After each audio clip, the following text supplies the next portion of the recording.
What is going on, guys? TBG here. And this video we're going to be talking about the top 5 most overpowered players in NBA 2K22 MyTEAM, as well as one honorable mention for each position. So, before we get onto it, if you guys are new to the channel, subscribe. Try 300k by 2K23, and lads, we get 500 likes on this video. That would be absolutely insane, lads.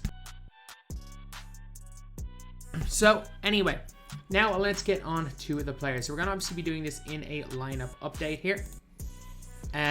Sorry if I do end up pausing and muting the mic. It is literally because if I'm pausing and muting, it means that I'm coughing. Still in a very not good way, lads. So, point guards. I think there's the most overpowered point guard in the game. Luka Doncic. Not this Luka. Not this Luka. This Luka. Invincible Luka. That guy is the damn best. He's got that Luka release that's uncontestable, and he can also move quite a bit. Doesn't have the greatest dribble sigs in the game. Man, just giving him quick dribble style and Scotty behind the back with that release makes him basically unguardable. This card in the right hand is the most unstoppable player in the game. And now for my controversial one. And before you guys in the comment section are like, oh, but like this player's not good in the competitive setting, I don't give a damn.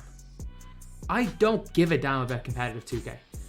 And the player that I find is the most training wheels player in the game, which is why he's going in here. Michael Jordan needs the tray escape. But Michael Jordan's going to go in as a 2 guy, by the way.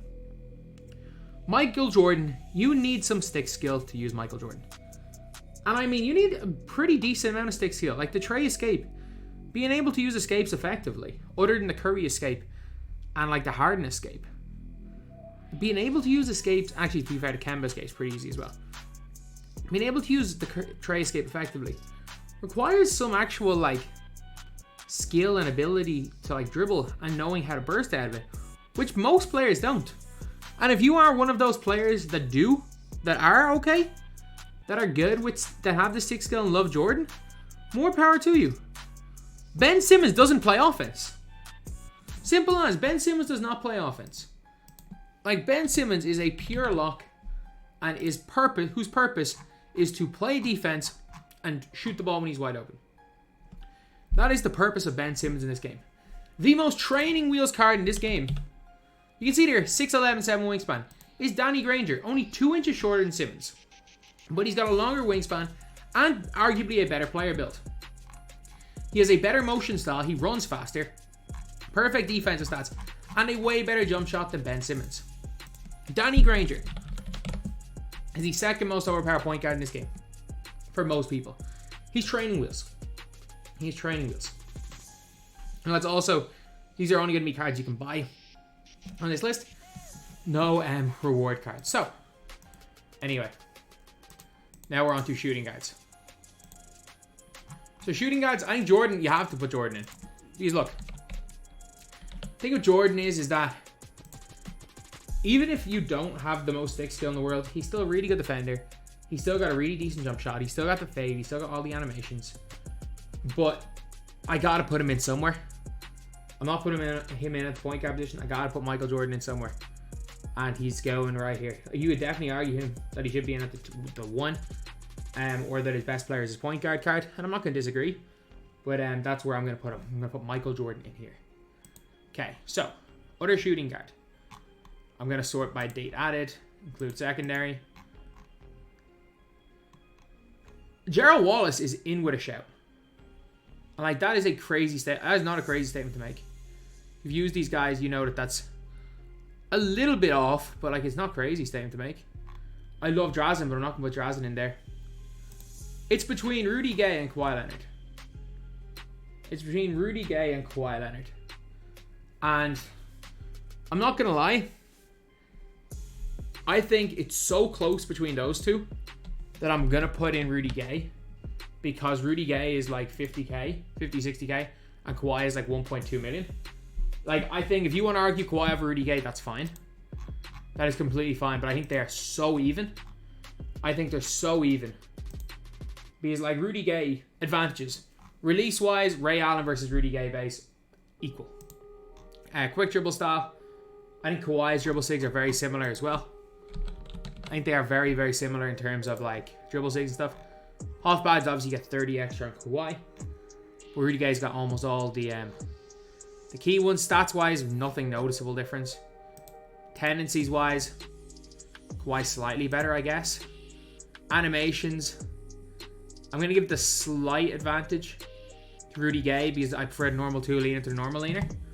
But like that's basically it. They're almost identical. Player build-wise, they both have huge player builds. Kawhi gets better defensive animations.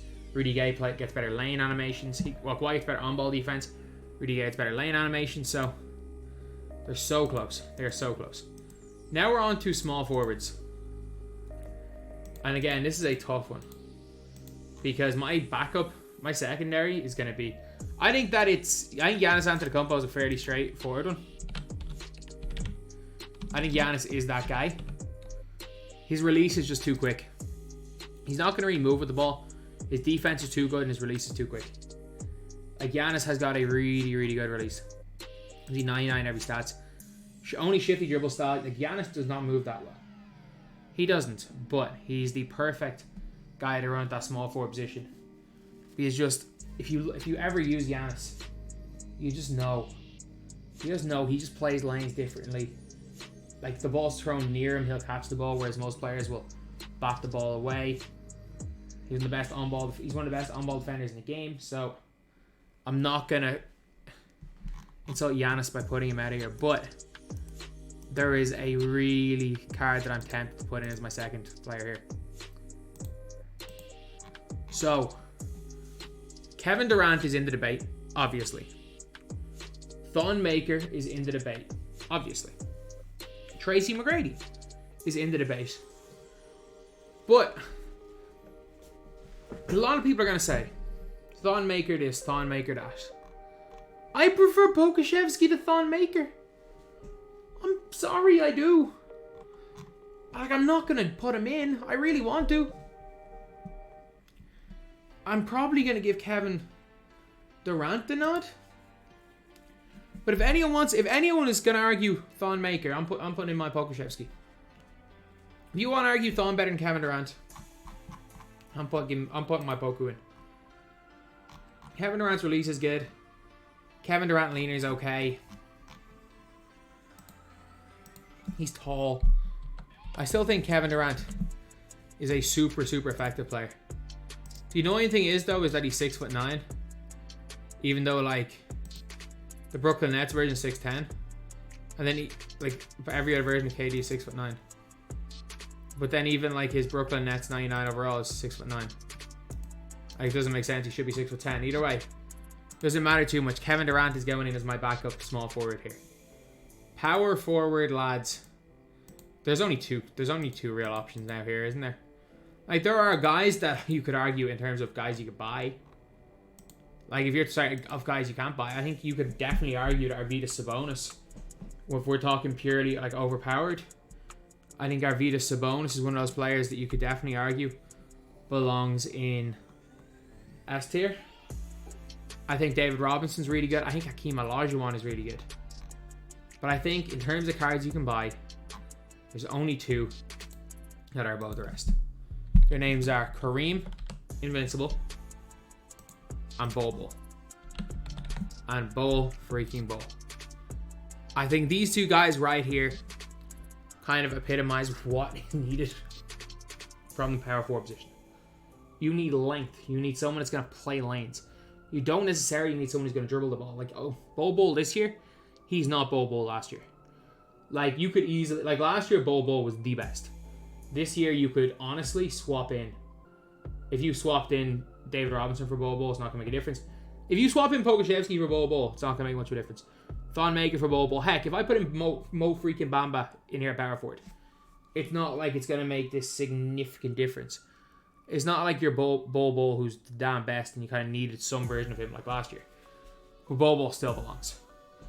He still belongs. He's just got too big a player build.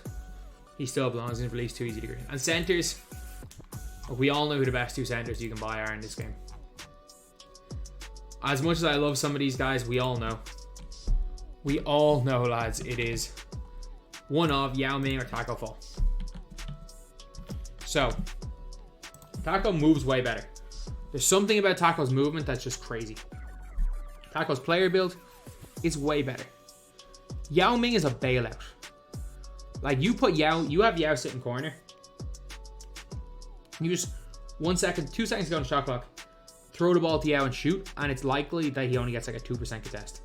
And he can green. Yao is just so much of a bailout. I don't know who's better, Yao or Taco. I really don't. If you're on next gen, the 3-minute bowl's in that conversation as well. But like, if we're talking about just guys you can buy, I honestly don't know. I don't know who's better, Yao or Taco. They both do different things well, and they're both giants. And this is really the game of the giants. Man, I'm just going to say this though. Invincible Taco is going to be the best player in the game. Because of the way Taco's movement is. Like, Taco, even with his fundamental dribble style, he moves 100 times better than Yao Ming with the ball. He moves 100 times better than any other giant other than Roy Hibbert. Or Invincible Roy Hibbert is another one that's going to be one of the best cards in the game. But like, Taco just moves like he moves like he's 6'10" despite being 7'6". Like, mostly the tall players feel slower than they are. Taco feels faster. I'm gonna give Taco the slight advantage as the #1 center, but it's really close. It's really, really close. So yeah, that's pretty much it, lads. That is the video. So we're gonna go best point guard, Luka. Best 2 guard, Jordan. Small forward, Giannis. Power forward, Kareem. Center, Taco. Then second best point guard, I don't care what if you guys want to argue Simmons over Granger. I think Granger is more training wheels. I think more players are going to have more success with Granger. If you want to be pissed off that a 60k card is going to give more of an output than a 1.5 million MT card, be pissed off. But at the end of the day, most people are going to have more success with Granger. Rudy Gay could easily be Kawhi. Just went with Rudy Gay. Kevin Durant, again, there's 100 options you could choose here. Bobo, Yao is a no-brainer. Like, these power forwards are pretty no-brainers unless you want to throw in David Robinson. I think Giannis is a no-brainer. Jordan has to be here. Luka has to be here. And the rest of the guys, you guys can debate. So that's the video. Thank you guys for watching. Please like, comment, and subscribe.